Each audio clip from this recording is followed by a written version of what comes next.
The surprising power of atomic habits. The fate of British cycling changed one day in 2003.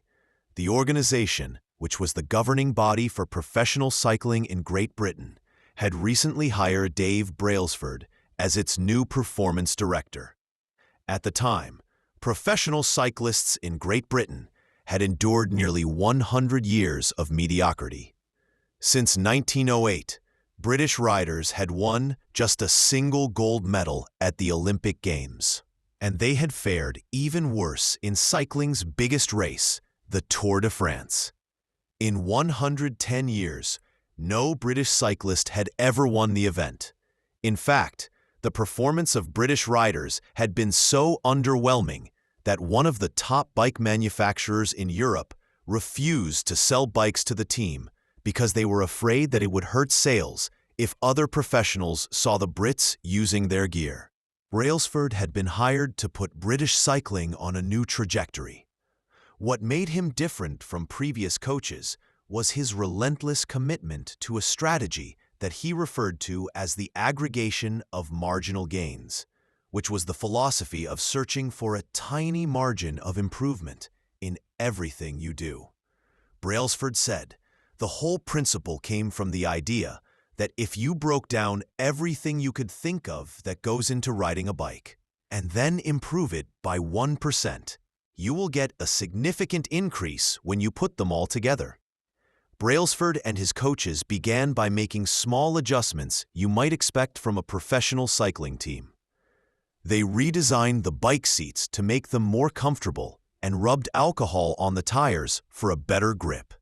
They asked riders to wear electrically heated overshorts to maintain ideal muscle temperature while riding, and used biofeedback sensors to monitor how each athlete responded to a particular workout. The team tested various fabrics in a wind tunnel and had their outdoor riders switch to indoor racing suits, which proved to be lighter and more aerodynamic. But they didn't stop there. Brailsford and his team continued to find 1% improvements in overlooked and unexpected areas. They tested different types of massage gels to see which one led to the fastest muscle recovery. They hired a surgeon to teach each rider the best way to wash their hands to reduce the chances of catching a cold. They determined the type of pillow and mattress that led to the best night's sleep for each rider. They even painted the inside of the team truck white, which helped them spot little bits of dust that would normally slip by unnoticed, but could degrade the performance of the finely tuned bikes. As these and hundreds of other small improvements accumulated, the results came faster than anyone could have imagined. Just 5 years after Brailsford took over, the British cycling team dominated the road and track cycling events at the 2008 Olympic Games in Beijing, where they won an astounding 60% of the gold medals available. 4 years later, when the Olympic Games came to London, the Brits raised the bar as they set 9 Olympic records and 7 world records. That same year, Bradley Wiggins became the first British cyclist to win the Tour de France. The next year, his teammate Chris Froome won the race, and he would go on to win again in 2015, 2016, and 2017, giving the British team 5 Tour de France victories in 6 years. During the 10-year span from 2007 to 2017, British cyclists won 178 world championships and 66 Olympic or Paralympic gold medals, and captured 5 Tour de France victories in what is widely regarded as the most successful run in cycling history. How does this happen? How does a team of previously ordinary athletes transform into world champions with tiny changes that at first glance would seem to make a modest difference at best? Why do small improvements accumulate into such remarkable results? And how can you replicate this approach in your own life? Why small habits make a big difference. It is so easy to overestimate the importance of one defining moment and underestimate the value of making small improvements on a daily basis. Too often, we convince ourselves that massive success requires massive action. Whether it is losing weight, building a business, writing a book, winning a championship, or achieving any other goal, we put pressure on ourselves to make some earth-shattering improvement that everyone will talk about. Meanwhile, improving by 1% isn't particularly notable. Sometimes it isn't even noticeable, but it can be far more meaningful, especially in the long run. The difference a tiny improvement can make over time is astounding. Here's how the math works out. If you can get 1% better each day for 1 year, you'll end up 37 times better by the time you're done. Conversely, if you get 1% worse each day for 1 year, you'll decline nearly down to zero. What starts as a small win or a minor setback accumulates into something much more. Habits are the compound interest of self-improvement. The same way that money multiplies through compound interest, the effects of your habits multiply as you repeat them. They seem to make little difference on any given day, and yet the impact they deliver over the months and years can be enormous. It is only when looking back 2, 5, or perhaps 10 years later that the value of good habits and the cost of bad ones becomes strikingly apparent. This can be a difficult concept to appreciate in daily life. We often dismiss small changes because they don't seem to matter very much in the moment. If you save a little money now, you're still not a millionaire. If you go to the gym 3 days in a row, you're still out of shape. If you study Mandarin for an hour tonight, you still haven't learned the language. We make a few changes, but the results never seem to come quickly, and so we slide back into our previous routines. Unfortunately, the slow pace of transformation also makes it easy to let a bad habit slide. If you eat an unhealthy meal today, the scale doesn't move much. If you work late tonight and ignore your family, they will forgive you. If you procrastinate and put your project off until tomorrow, there will usually be time to finish it later. A single decision is easy to dismiss.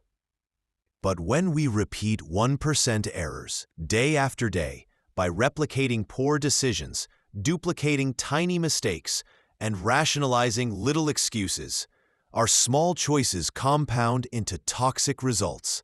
It's the accumulation of many missteps, a 1% decline here and there, that eventually leads to a problem. The impact created by a change in your habits is similar to the effect of shifting the route of an airplane by just a few degrees. Imagine you are flying from Los Angeles to New York City. If a pilot leaving from LAX adjusts the heading just 3.5 degrees south, you will land in Washington, D.C., instead of New York. Such a small change is barely noticeable at takeoff. The nose of the airplane moves just a few feet, but when magnified across the entire United States, you end up hundreds of miles apart. Similarly, a slight change in your daily habits can guide your life to a very different destination.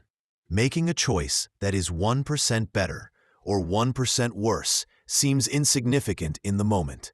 But over the span of moments that make up a lifetime, these choices determine the difference between who you are and who you could be. Success is the product of daily habits, not once-in-a-lifetime transformations.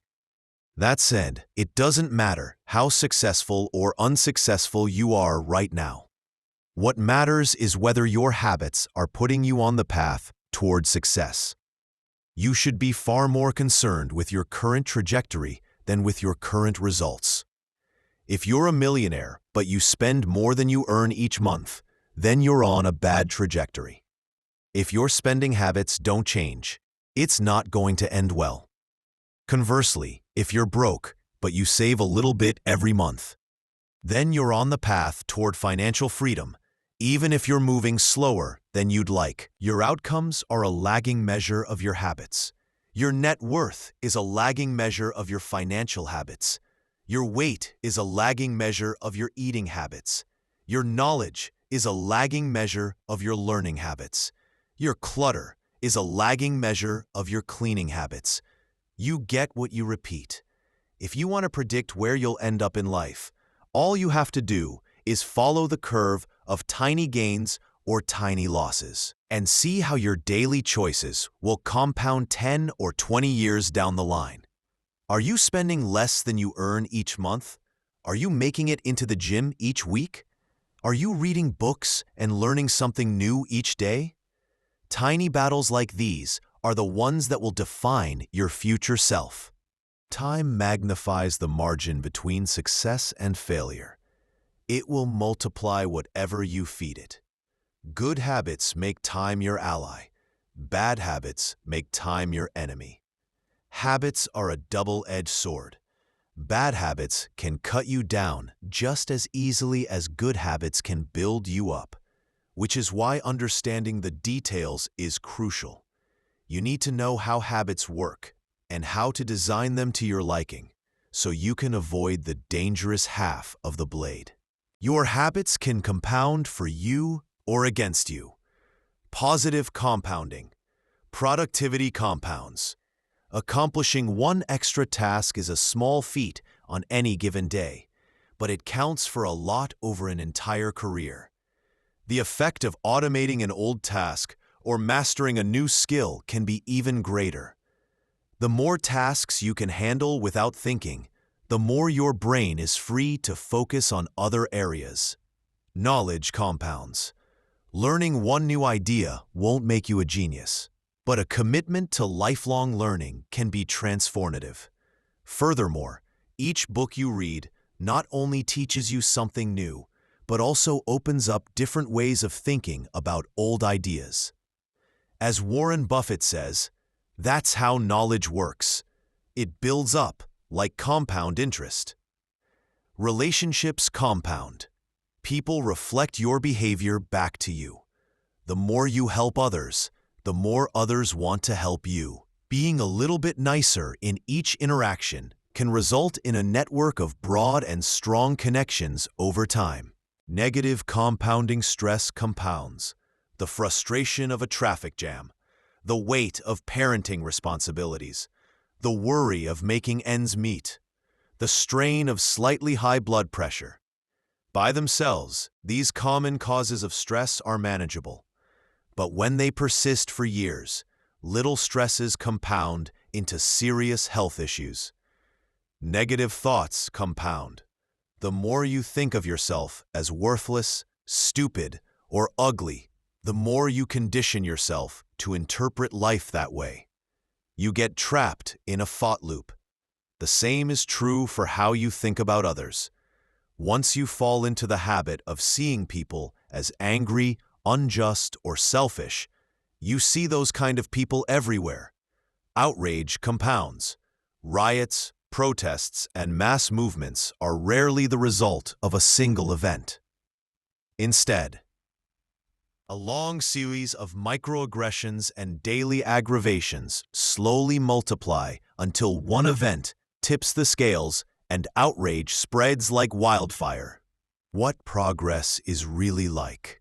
Imagine that you have an ice cube sitting on the table in front of you. The room is cold and you can see your breath. It is currently 25 degrees. Ever so slowly, the room begins to heat up. 26 degrees, 27, 28. The ice cube is still sitting on the table in front of you.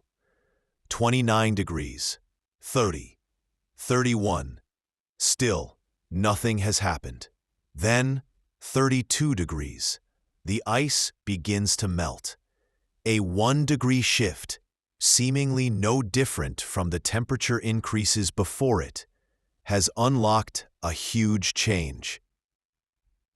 Breakthrough moments are often the result of many previous actions, which build up the potential required to unleash a major change. This pattern shows up everywhere.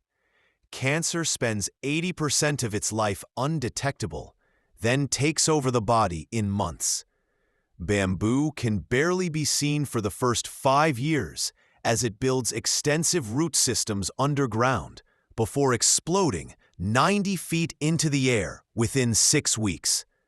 Similarly, habits often appear to make no difference until you cross a critical threshold and unlock a new level of performance. In the early and middle stages of any quest, there is often a valley of disappointment. You expect to make progress in a linear fashion, and it's frustrating how ineffective changes can seem during the first days, weeks, and even months. It doesn't feel like you are going anywhere. It's a hallmark of any compounding process. The most powerful outcomes are delayed. This is one of the core reasons why it is so hard to build habits that last. People make a few small changes, fail to see a tangible result, and decide to stop. You think, I've been running every day for a month, so why can't I see any change in my body? Once this kind of thinking takes over, it's easy to let good habits fall by the wayside. But in order to make a meaningful difference, habits need to persist long enough to break through this plateau, what I call the plateau of latent potential. If you find yourself struggling to build a good habit or break a bad one, it is not because you have lost your ability to improve. It is often because you have not yet crossed the plateau of latent potential.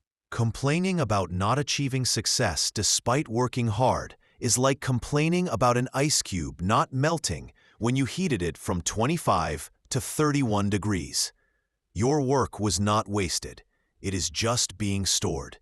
All the action happens at 32 degrees. When you finally break through the plateau of latent potential, people will call it an overnight success.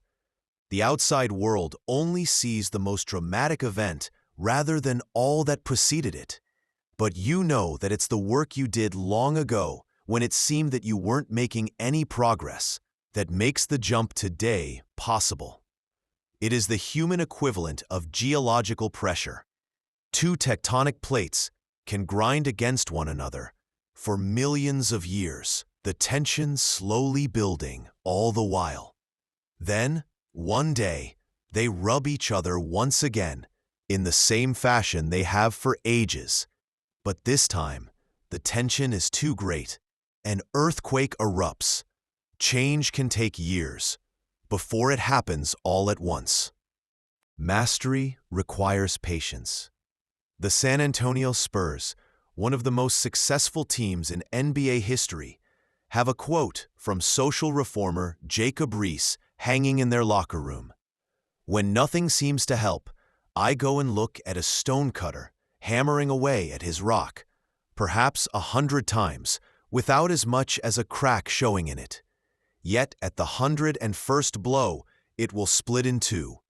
And I know it was not that last blow that did it, but all that had gone before." All big things come from small beginnings. The seed of every habit is a single, tiny decision. But as that decision is repeated, a habit sprouts and grows stronger. Roots entrench themselves and branches grow. The task of breaking a bad habit is like uprooting a powerful oak within us. And the task of building a good habit is like cultivating a delicate flower, one day at a time. But what determines whether we stick with a habit long enough to survive the plateau of latent potential and break through to the other side? What is it that causes some people to slide into unwanted habits and enables others to enjoy the compounding effects of good ones? Forget about goals. Focus on systems instead. Prevailing wisdom claims that the best way to achieve what we want in life, getting into better shape, building a successful business, relaxing more and worrying less, spending more time with friends and family, is to set specific, actionable goals. For many years, this was how I approached my habits too. Each one was a goal to be reached. I set goals for the grades I wanted to get in school, for the weights I wanted to lift in the gym, for the profits I wanted to earn in business. I succeeded at a few, but I failed at a lot of them. Eventually, I began to realize that my results had very little to do with the goals I set and nearly everything to do with the systems I followed. What's the difference between systems and goals? It's a distinction I first learned from Scott Adams, the cartoonist behind the Dilbert comic. Goals are about the results you want to achieve. Systems are about the processes that lead to those results. If you're a coach, your goal might be to win a championship. Your system is the way you recruit players, manage your assistant coaches, and conduct practice. If you're an entrepreneur, your goal might be to build $1 million business. Your system is how you test product ideas, hire employees, and run marketing campaigns. If you're a musician, your goal might be to play a new piece. Your system is how often you practice, how you break down and tackle difficult measures, and your method for receiving feedback from your instructor.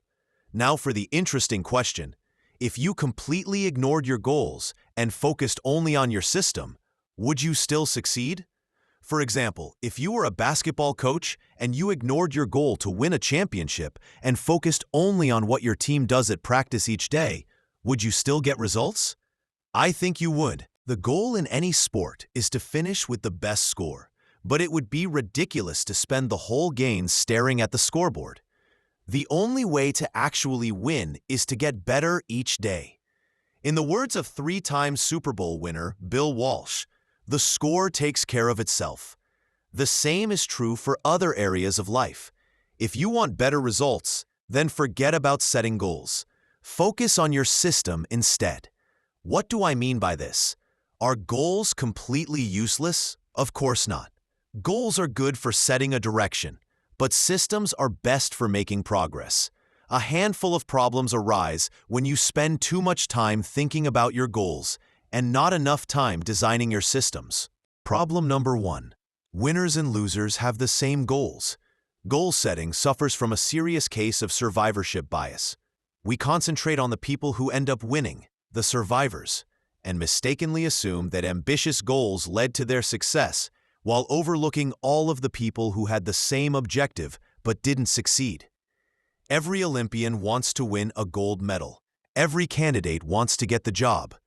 And if successful and unsuccessful people share the same goals, then the goal cannot be what differentiates the winners from the losers. It wasn't the goal of winning the Tour de France that propelled the British cyclists to the top of the sport. Presumably, they had wanted to win the race every year before, just like every other professional team. The goal had always been there. It was only when they implemented a system of continuous small improvements that they achieved a different outcome. Problem number 2. Achieving a goal is only a momentary change. Imagine you have a messy room and you set a goal to clean it. If you summon the energy to tidy up, then you will have a clean room, for now. But if you maintain the same sloppy pack-rat habits that led to a messy room in the first place, soon you'll be looking at a new pile of clutter and hoping for another burst of motivation. You're left chasing the same outcome because you never changed the system behind it. You treated a symptom without addressing the cause. Achieving a goal only changes your life for the moment. That's the counterintuitive thing about improvement. We think we need to change our results, but the results are not the problem. What we really need to change are the systems that pause those results. When you solve problems at the results level, you only solve them temporarily. In order to improve for good, you need to solve problems at the systems level. Fix the inputs, and the outputs will fix themselves. Problem number 3. Goals restrict your happiness. The implicit assumption behind any goal is this: once I reach my goal, then I'll be happy. The problem with a goals-first mentality is that you're continually putting happiness off until the next milestone. I've slipped into this trap so many times I've lost count. For years, happiness was always something for my future self to enjoy. I promised myself that once I gained 20 pounds of muscle or after my business was featured in the New York Times, then I could finally relax. Furthermore, goals create an either-or conflict. Either you achieve your goal and are successful, or you fail and you are a disappointment. You mentally box yourself into a narrow version of happiness. This is misguided. It is unlikely that your actual path through life will match the exact journey you had in mind when you set out. It makes no sense to restrict your satisfaction to one scenario when there are many paths to success. A systems-first mentality provides the antidote. When you fall in love with the process rather than the product, you don't have to wait to give yourself permission to be happy. You can be satisfied anytime your system is running. And a system can be successful in many different forms, not just the one you first envision. Problem number 4. Goals are at odds with long-term progress. Finally, a goal-oriented mindset can create a yo-yo effect. Many runners work hard for months, but as soon as they cross the finish line, they stop training. The race is no longer there to motivate them. When all of your hard work is focused on a particular goal, what is left to push you forward after you achieve it? This is why many people find themselves reverting to their old habits after accomplishing a goal. The purpose of setting goals is to win the game. The purpose of building systems is to continue playing the game. True long-term thinking is goalless thinking. It's not about any single accomplishment. It is about the cycle of endless refinement and continuous improvement. Ultimately, it is your commitment to the process that will determine your progress. A system of atomic habits. If you're having trouble changing your habits, the problem isn't you. The problem is your system. Bad habits repeat themselves again and again, not because you don't want to change, but because you have the wrong system for change.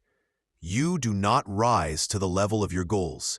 You fall to the level of your systems. Focusing on the overall system rather than a single goal is one of the core themes of this book. It is also one of the deeper meanings behind the word atomic. By now, you've probably realized that an atomic habit refers to a tiny change, a marginal gain, a 1% improvement. But atomic habits are not just any old habits, however small. They are little habits that are part of a larger system. Just as atoms are the building blocks of molecules, atomic habits are the building blocks of remarkable results. Habits are like the atoms of our lives. Each one is a fundamental unit that contributes to your overall improvement. At first, these tiny routines seem insignificant, but soon they build on each other and fuel bigger wins that multiply to a degree that far outweighs the cost of their initial investment. They are both small and mighty. This is the meaning of the phrase atomic habits, a regular practice or routine that is not only small and easy to do, but also the source of incredible power, a component of the system of compound growth.